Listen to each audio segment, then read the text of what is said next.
listening to Apple Podcasts, number one tech news podcast in the Philippines. Here's your host, Jeck of Jeck Talks Tech.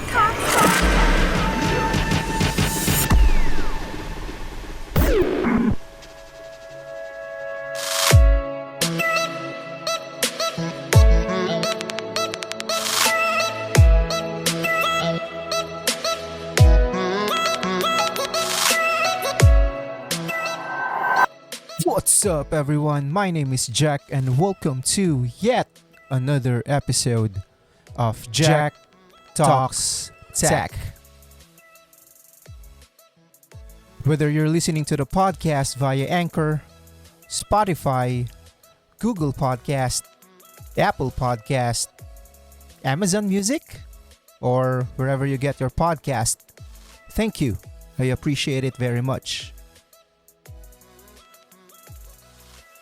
Now, before we proceed to the top tech news of the week, I'd just like to give my inputs on one of the posts sa Facebook group ng mga podcasters. Now, there is one post there by the admin. Shout out to Miss Camille Rodriguez.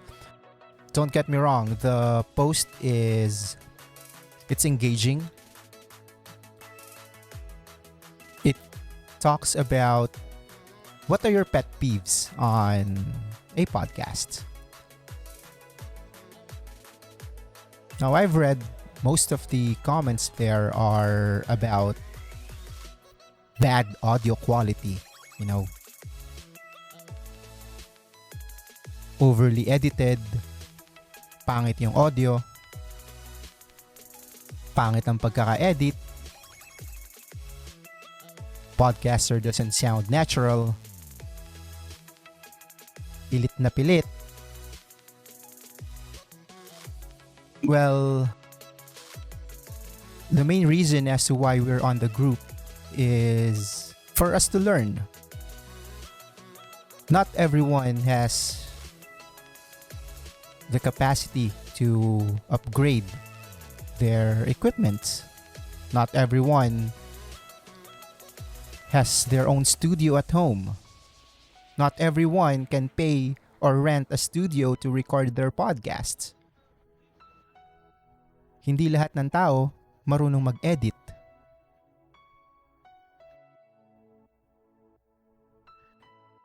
I just feel bad for those thriving podcasters na sumusubok. That's the reason kung bakit sila nag-join doon. And if your pet peeve, quote-unquote, is bad audio quality, then, in my opinion, you are discouraging those podcasters to produce one or to create one.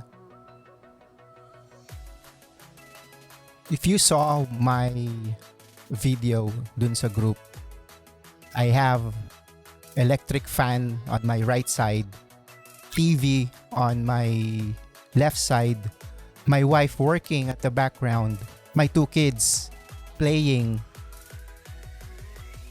and I was able to make it work. I'm recording inside my room, no sound treatment, using a cheap mic, and yet I was able to make it work.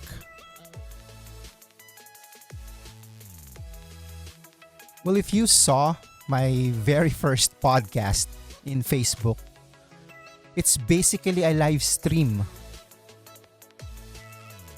Me and my cousin just recorded it, just did a live stream, and then uploaded it. Very bad sound quality. If you have listened to my other podcast, the House Bands podcast, the very first episode was recorded using Skype. The quality sucks, I admit.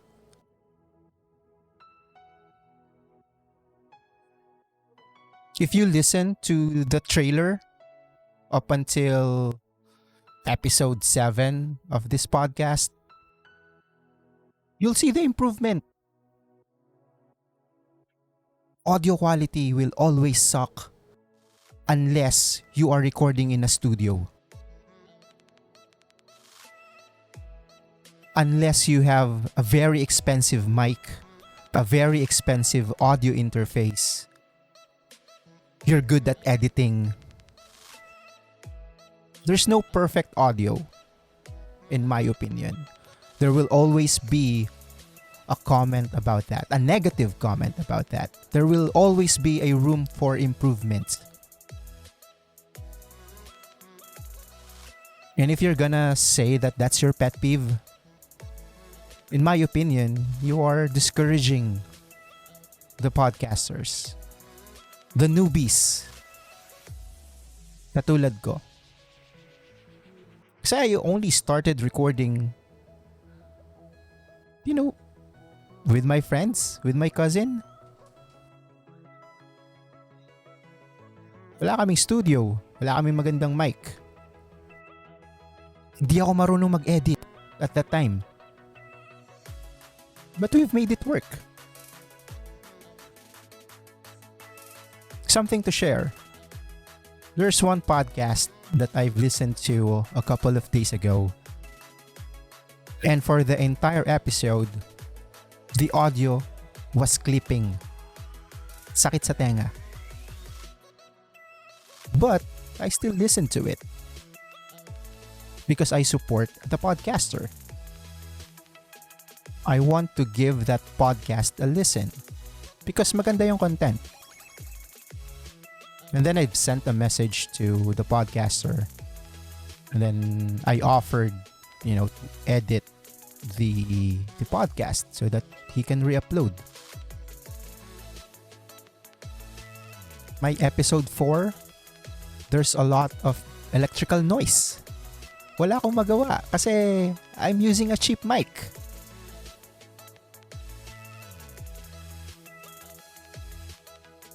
Nag-YouTube pa ako kung paano tanggalin yun.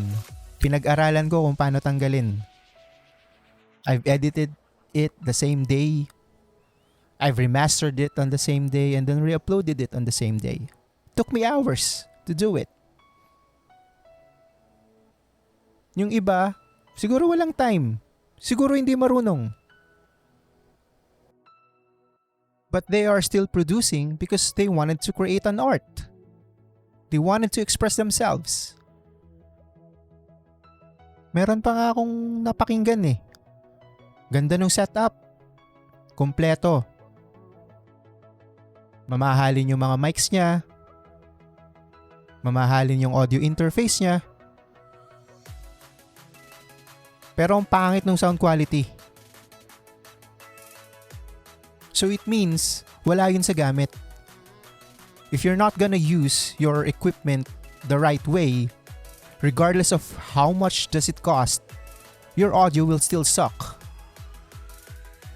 I'm pretty much sure most of you will be able to hear this, and this is not a hit against you.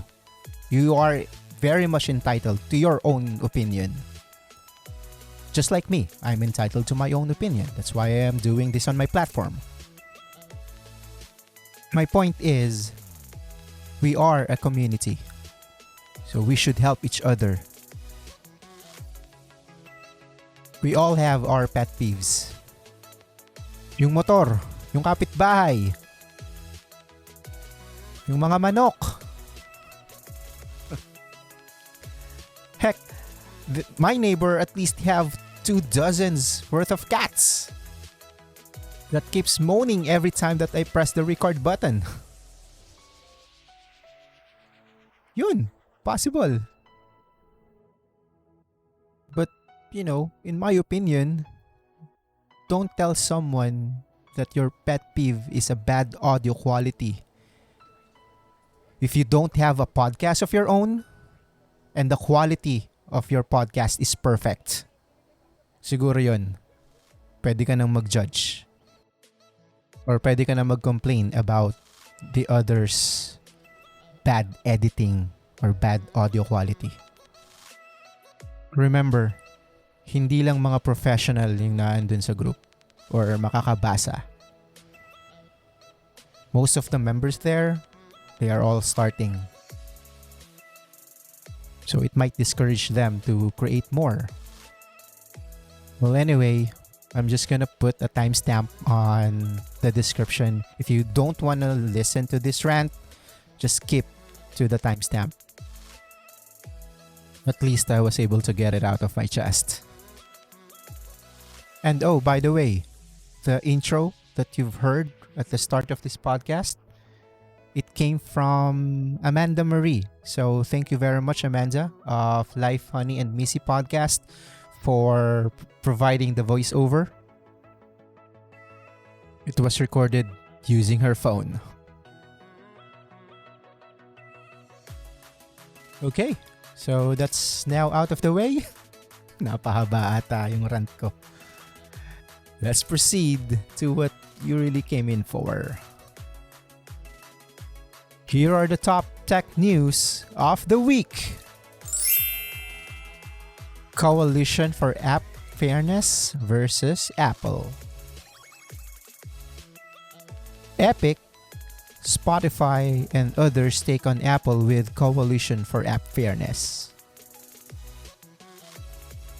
Exactly how much power App Store's owners should have over developers has been a continuous issue lately. And now, several high-profile app developers are branding together to form the quote-unquote Coalition for App Fairness.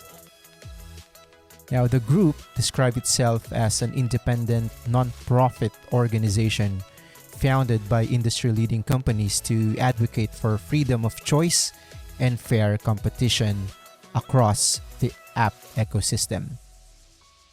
So it's very much reported on this podcast about the Epic's battle, pun intended, against Apple. So Epic was banned from the App Store and Google Play Store because of the Apple tax and Google tax that Epic doesn't want to pay, or at least they wanted to have a discount. And it is an ongoing battle between the two companies. So just about every app developer that has publicly clashed with Apple in the past few months is among the 13 founding members of the coalition. They include Epic Games, which, the author or developer of the smash hit game Fortnite, that was the first one to be banned from the Apple App Store for implementing its own in-app payment system. Second is Spotify, which also filed an antitrust complaint against Apple in the Europe over Apple's 30% cut of sales. And then Basecamp, Blix, Blockchain.com, Deezer. So, may podcast din dyan. Match Group, News Media Europe, Sky Demon, and Tile, to name a few. Now, ProtonMail, whose CEO said that Apple was holding developers hostage with a 30% fee, and also Basecamp, which called Apple's policies exploitative under updates, so its Hey email app were blocked for using the same non-Apple billing technique that, guess what, Netflix also uses. The coalition has a website, appfairness.org, that lays out its demands.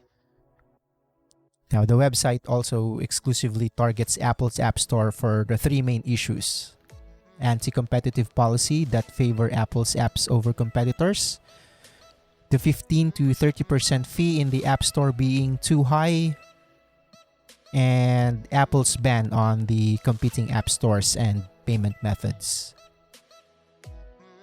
The group compares Apple's 30% fee to the 5% cut charge from other payment providers like credit card companies, and it also says Apple charges 600% more. An app store is more than just a payment provider since it handles hosting, SDK and App Store development, app screening, and support.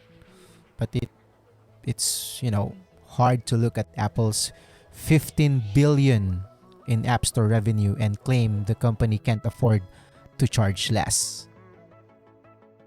Well, the group is based in Washington, D.C., suggesting that there will be some lobbying in its future.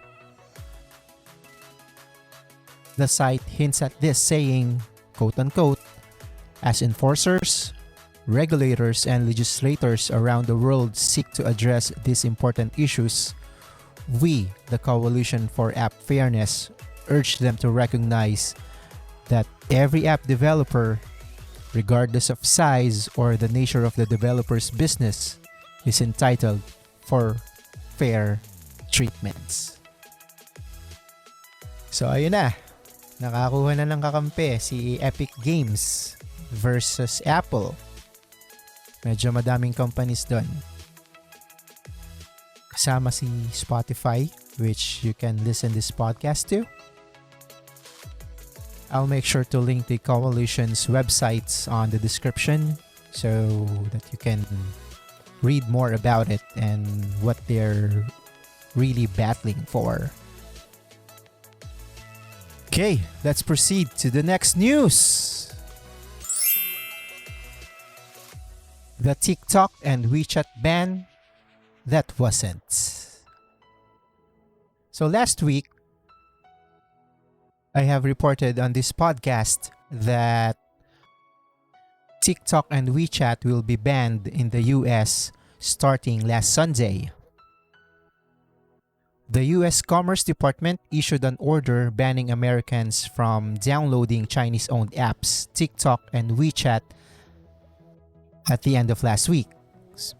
However, a lot has changed since then. First, TikTok. Back in August, Donald Trump said TikTok had to either be bought by a US entity by September 15 or face a ban. On Friday, the company, which doesn't operate in China but is owned by Chinese company ByteDance, was given a deadline of November 12 to come up with a satisfactory deal to keep its operations running in the US. It hasn't met Trump's demands. Instead, on Saturday, Oracle and Walmart announced that they will buy a 20% stake in TikTok. ByteDance will continue to own the majority. Trump said the deal has his quote-unquote blessing. ByteDance said Oracle has the right to conduct security inspections on TikTok's US source code in order to allay supposed security concerns. Trump claims the deal will lead to a $5 billion investment in education in the US, but ByteDance has said it's unaware of any such agreements. Oracle, on the other hand, claims that the deal will lead to 25,000 new jobs, but this seems highly unlikely. So what about WeChat? So WeChat, it's a multi-purpose app used widely in China for everything from messaging to payments. It had been set to be pulled from Google's and Apple's app stores on Sunday. However, a judge in San Francisco has temporarily blocked the ban, saying it raises serious questions under the First Amendment guarantee of free speech. Well, the US government is likely to appeal to overturn the judge's decision. So why do you think this is happening all over again?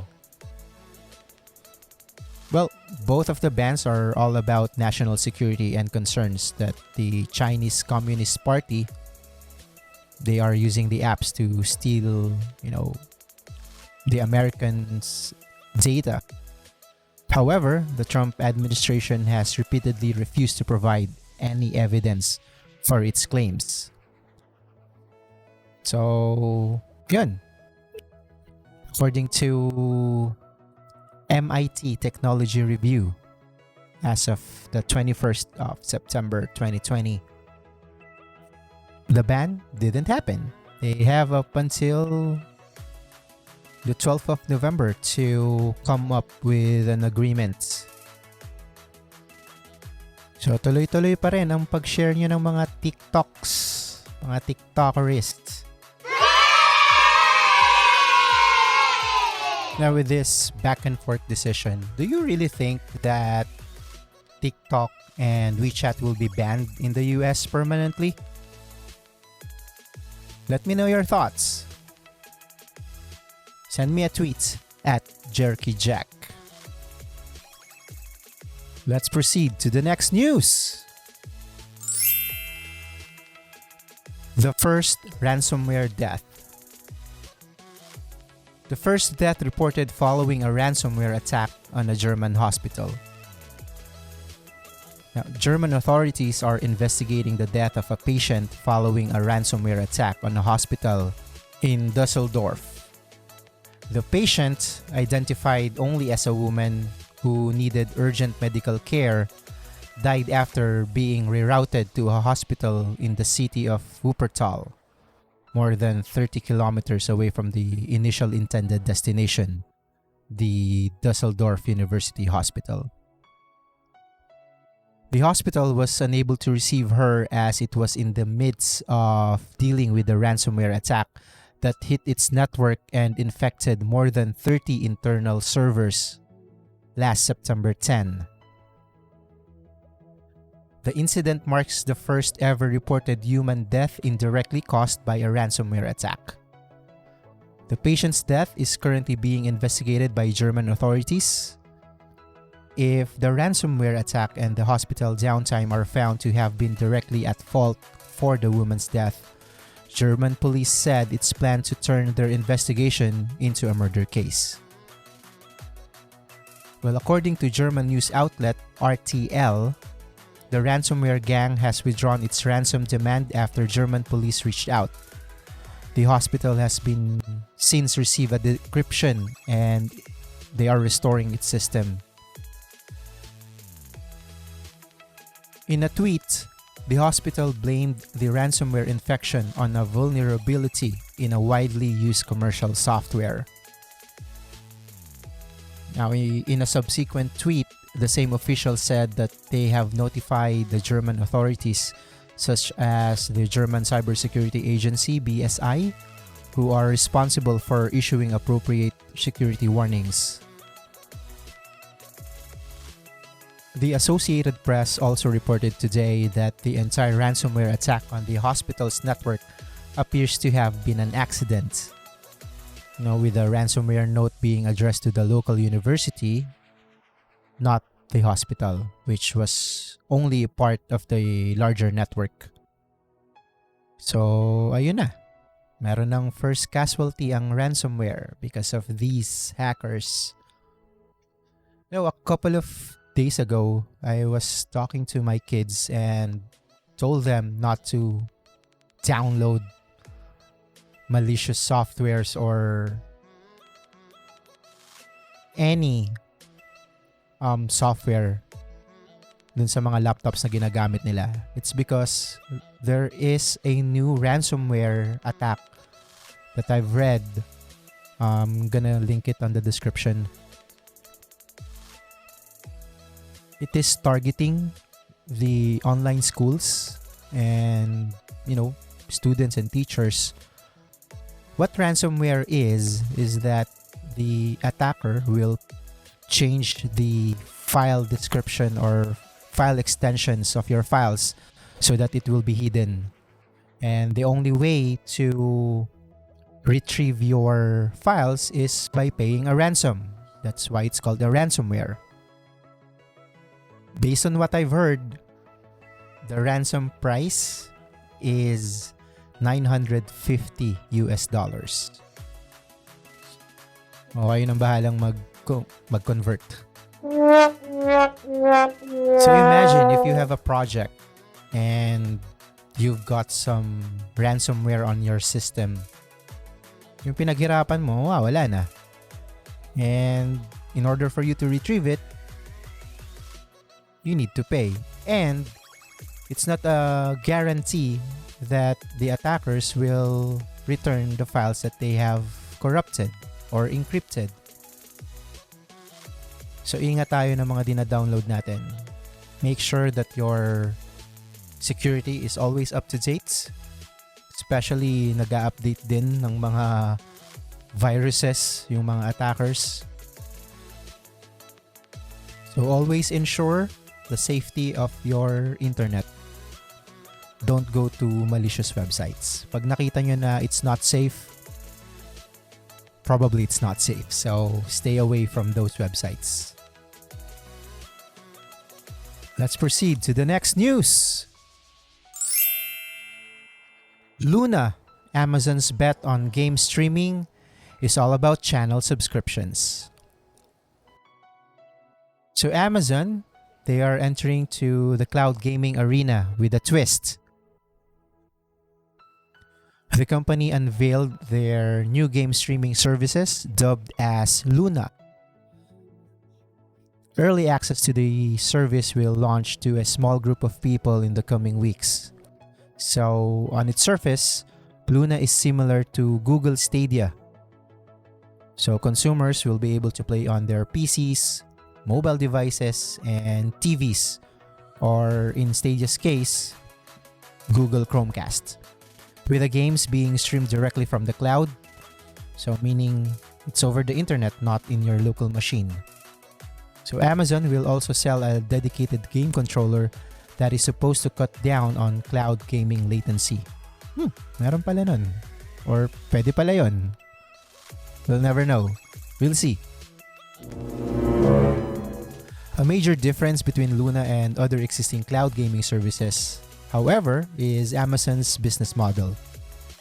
So, alam naman natin yung Amazon, may sarili silang business model thanks to Jeff Bezos. Luna doesn't want to be a Netflix-like all-you-can-eat service, nor it will require users to purchase individual titles. Instead, the company is looking to work with game publishers to launch their own dedicated subscription channels on Luna at a price of their choosing. Amazon will kickstart their own Luna Plus channel, which will give subscribers access to what the company vaguely described as a growing number of games, including titles like Resident Evil 7, Control, and Brothers: A Tale of Two Sons, for a fee of $5.99 per month. Additionally, Amazon has struck a partnership with Ubisoft to launch its own subscription channel on Luna. You'll give subscribers access to titles like Assassin's Creed, Far Cry 6, and Immortals Phoenix Rising for a separate monthly fee that has yet to be announced. Amazon did not announce any channels from additional publishers at launch. You'll see other channels over time, according to Amazon's Vice President of Entertainment Devices and Services, Mark Wheaton. He also suggested that feedback from publishers have been largely positive. Quote unquote, they are pretty excited about the idea, he said. The channel subscription model is new for cloud gaming, but it will look very familiar to anyone who has followed Amazon's media ambitions over the years. So just like Amazon Music, where you can hear or listen to this podcast, Amazon's first launched Amazon channels as a marketplace for subscription videos starting late 2015. Since then, Channels has turned into a largest reseller for video subscriptions online. In 2018, the Diffusion Group estimated that the platform was responsible for, around half of all HBO direct-to-consumer subscriptions. So Wheaton did not reveal too many additional details about Luna. Amazon has learned from channels how successful subscriptions can be, but the experience also taught the company about the challenges of operating marketplaces on other company platforms. Case in point, to avoid Apple's Apple tax, which gamers like Epic is currently fighting. Laging interconnected yung mga news. Anyway, Luna will be launching as a progressive web app on iOS, effectively allowing people to play top-tier games on a web browser, which is cool. You don't need, gaming PC or gaming laptop in order for you to essentially play AAA titles. So lahat ng processing power is done through the cloud. In addition, as reported by Ars Technica, Amazon Luna servers will run on Windows games compared to Google Stadia, which are running on Linux. And it will be using NVIDIA's T4 GPUs. Essentially, as per performance, it's like a 2070 Super. So there, if you wanted to sign up or try Amazon's Luna, the newest cloud gaming service, check out the link on the description. It will be there. Alright, so let's proceed to the next news. At least the main news. Because we're gonna have some bonus news for you before the end of the episode. So this one goes out to all the movie reviewers podcast in my network. Joke lang. Wala kaming network. So shout out kay Otits GP and Mrs. Lacson of the Couch Tomato podcast. Kay Dreyan and Sandy of Reviewsaurus, though sabi ni Dreyan wala na daw yung Reviewsaurus but I still consider them. Kay Wesley of Review. Wesley Review. W Review. Tribeca Film Festival to add video games to official selections. Video games will now be added to Tribeca Film Festival's program of official selections in 2021, organizers revealed on Thursday. So the chosen projects will be eligible for a new honor, the Tribeca Games Award, recognizing games that demonstrate artistic excellence in storytelling. Interesting. Shout out kay Raj. Along these changes, Tribeca Games is introducing a new advisory board of games and film veterans has been formed to steer forward the presence of games at the festival, including the Game Awards creator and video game journalist Geoff Keighley. I'm not sure if I botched that pronunciation, but he's a video game developer. Hideo Kojima from Death Stranding, Candyman writer and producer Nia DaCosta, creative director of Remedy Entertainment Sam Lake, director Jon Favreau, si Happy, Electronic Arts co-founder Bing Gordon, and Kiki Wolfkill, the head of Halo Transmedia and Entertainments.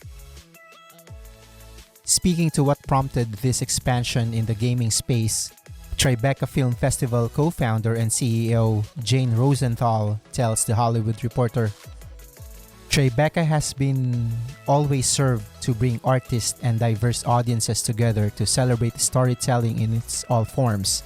It's incredible to see how game creators develop these immersive worlds with their own unique stories, characters, lore, and languages, and their work should be celebrated.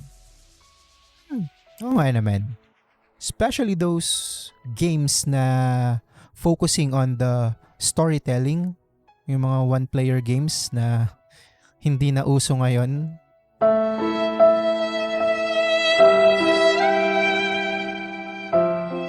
Sample, The Last of Us Part 1 and Part 2. Yan, pakaganda ng stories nun. Ghost of Tsushima.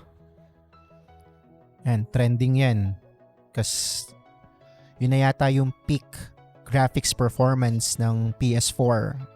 So aside from the storytelling, grabe yung graphics. Napakaganda.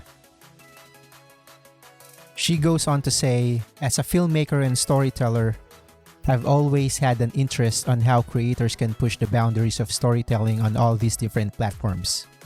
I've personally had a curiosity on non-linear storytelling for years, and I think that games offer a new realm of narrative expression and immersion that is part of cinema, part gaming. Games were first recognized at the Tribeca Film Festival in 2011 when Rockstar Games, so yung gumawa ng GTA or Grand Theft Auto, La Noire was the first video game to be an official selection at the fest. Numerous games have been highlighted since then, including the action-adventure God of War from Santa Monica Studio, online battle arena game League of Legends from Riot Games, and the story-driven What Remains of Edith Finch from independent developer Giant Sparrow. Looking to the long-term goal of Tribeca Games, Rosenthal also mentioned that the festival intends to become a home for these masterful storytellers for years to come. So submissions are currently open to submit in the US and internationally produced games.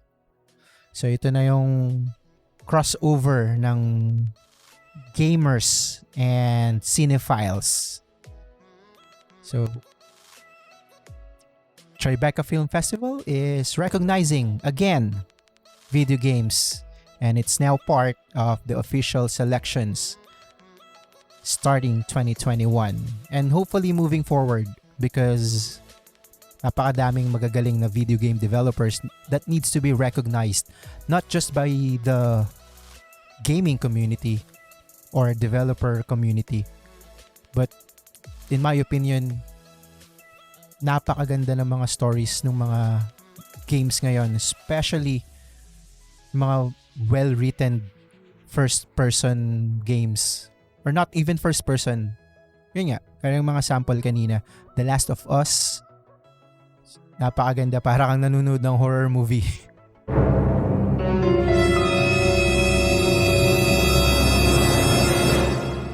Right, so before we end episode 12, wow, episode 12 na, I've got some bonus news for you. Rocket League is now free to play, so you can go to Epic Games website or Epic app on your PCs to get Rocket League, which I will be playing after editing this episode. Left 4 Dead 2, The Last Stand, free to play then, so you can check Steam or Google to look for the download link for Left 4 Dead 2. And last and certainly not the least, during the last week's episode, I've reported that there are chaos during the launch of the RTX 3080. Now, NVIDIA has acknowledged and did a pre-apology during the release of the RTX 3090. So if you wanted to know more about those news, I'll make sure to link again all the sources on the description. With that said, there's nothing else left to do. Hit that like button if you like this type of content. Smash it if that's your something into 2020 style. Give me a follow. Subscribe if you aren't already. And I'll see you in the next one. Assuming that we all survive. Let's make the needy techie. Peace!